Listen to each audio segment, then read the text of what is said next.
Savadatti taluka BJP ಮಂಡಲದ ಅಧ್ಯಕ್ಷರು ಹಾಗೂ ಬಿಡಿಸಿಸಿ ಬ್ಯಾಂಕಿನ ನಿರ್ದೇಶಕರಾದ ಶ್ರೀ ವಿರೂಪಾಕ್ಷ ಮಾಮನಿ ಇವರಿಗೆ 61ನೇ ಜನ್ಮದಿನದ ಶುಭಾಶಯಗಳು. ಶುಭಾಶಯ ಕೋರುವವರು ಡಾಕ್ಟರ್ ರವಿ ಹನಸಿ, ಖ್ಯಾತ ವೈದ್ಯರು ಹಾಗೂ ಬಿಜೆಪಿ ಮುಖಂಡರು ಮತ್ತು ಸಮಾಜ ಸೇವಕರು, ಮುನವಳ್ಳಿ. ನಾನು ಡಾಕ್ಟರ್ ರವಿ ಹನಸಿ ಸತತವಾಗಿ ಮುನವಳ್ಳಿಯಲ್ಲಿ 25 ವರ್ಷ ಸೇವೆ ಸಲ್ಲಿಸ್ತಾ ಇದ್ದು, ನಮ್ಮ ನಾಯಕರಾದಂತಹ ರಾಜಕೀಯ ಮನೆತಲ್ಲಿ ಹುಟ್ಟಿ ರಾಜಕೀಯವಾಗಿ ಉತ್ತರೋತ್ತರ ಬೆಳೆಯುತ್ತಿರುವ ನಮ್ಮ ನಾಯಕರು ಯಾರು ವಿರೂಪಾಕ್ಷಣ್ಣ ಮಾಮನಿಯವರು 61ನೇ ಹುಟ್ಟುಹಬ್ಬನ್ನು ಆಚರಿಸಿಕೊಳ್ತಿದ್ದಾರೆ.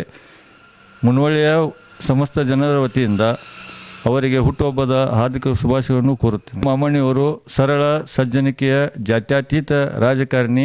ಅಧಿಕಾರ ಇಲ್ಲದಿದ್ದರೂ ಎಲ್ಲರ ಸೇವೆಯನ್ನು ಮಾಡುತ್ತಾ ಮುನ್ನುಗ್ಗುತ್ತಿರುವ ಇವರಿಗೆ ಆ ತಾಯಿ ರೇಣುಕಾ ಯಲ್ಲಮ್ಮ ಹಾಗೂ ಮುನವಳ್ಳಿ ಆರಾಧ್ಯ ದೇವರಂಥ ಪಂಚಲಿಂಗೇಶ್ವರ ಆಯುಷ್ಯ ಆರೋಗ್ಯವನ್ನು ಕೊಟ್ಟು ಮುಂಬರುವ ದಿನಮಾನಗಳಲ್ಲಿ ನಮ್ಮ ತಾಲೂಕಿನ ಶಾಸಕರಾಗಲಿ ಅಂತ ಹೃದಯಪೂರ್ವಕವಾಗಿ ಅಭಿ ಹಾಸ್ಪಿಟಲ್ ಹಾಗೂ ಸಿಬ್ಬಂದಿ ವರ್ಗದಿಂದ ಹಾಗೂ ರವಿ ಹನಸಿಯವರ ಅಭಿಮಾನಿ ಬಳಗದಿಂದ ಅವರಿಗೆ ಹುಟ್ಟುಹಬ್ಬದ ಶುಭಾಶಯವನ್ನು ಕೋರುತ್ತೇನೆ.